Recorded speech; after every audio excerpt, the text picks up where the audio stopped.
আগেরকার মানুষ আসলে কি বাংলাদেশ কি স্বাধীন করছে? আমার তো মনে হয় না। আর আমরা যে একটা পুরুষ, পুরুষ হিসাবেও তো মানে মনে হয় না যে আমরা পুরুষ। নিজেকে হিজলাদের চাইতে অসহায় মনে হয়।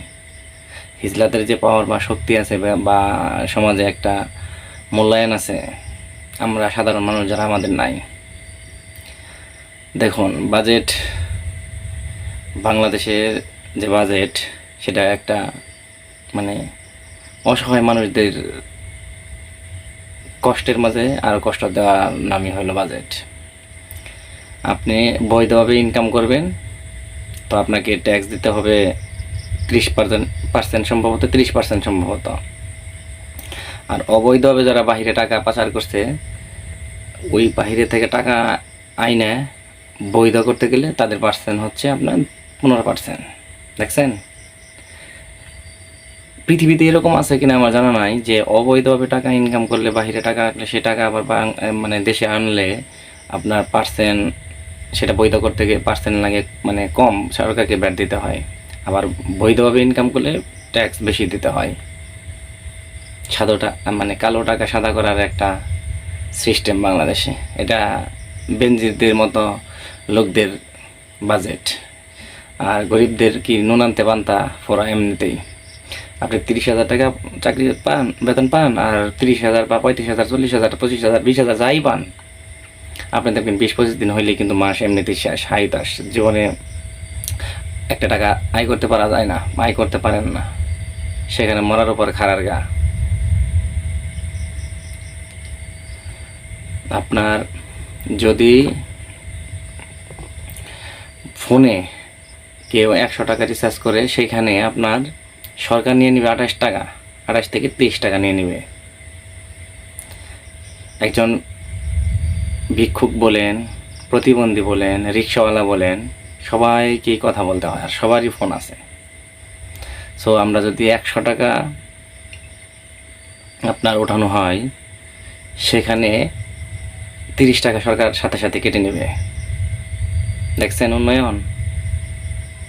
আর এই টাকা নিয়ে উন্নয়নের মানে উন্নয়নের মানে কথা বইলা দেশটাকে তো দিচ্ছেন আপনারা শেষ করে। এমনি মানুষ অনাহারে অর্ধাহারে বিভিন্নভাবে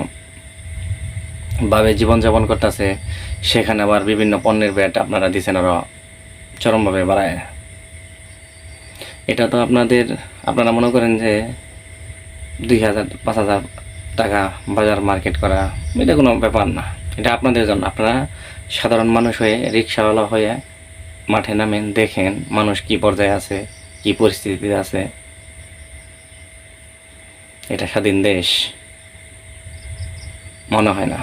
এটা বেনজিরদের মতো বাংলাদেশে অসংখ্য মানুষ আছে, তাদের দেশ। মানে আমার যদি সামর্থ্য থাকতো তাহলে আমি এদেশে থাকতাম না, বাইরে চলে গেতাম।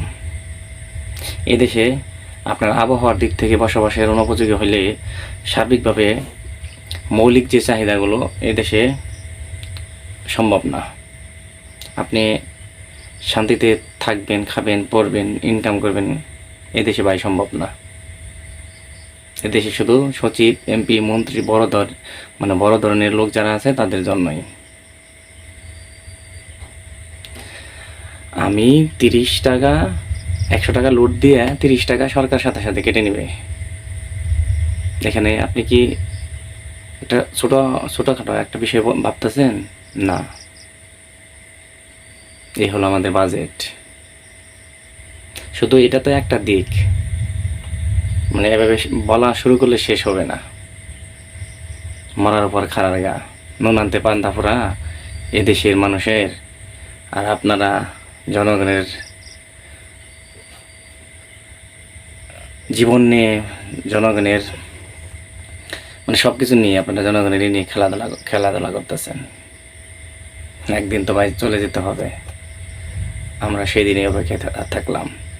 এই দুনিয়াতে বিচার আপনাদের হবে কিনা জানি না, হলেও হতে পারে, কিন্তু দেখার হয়তো সৌভাগ্য হবে না।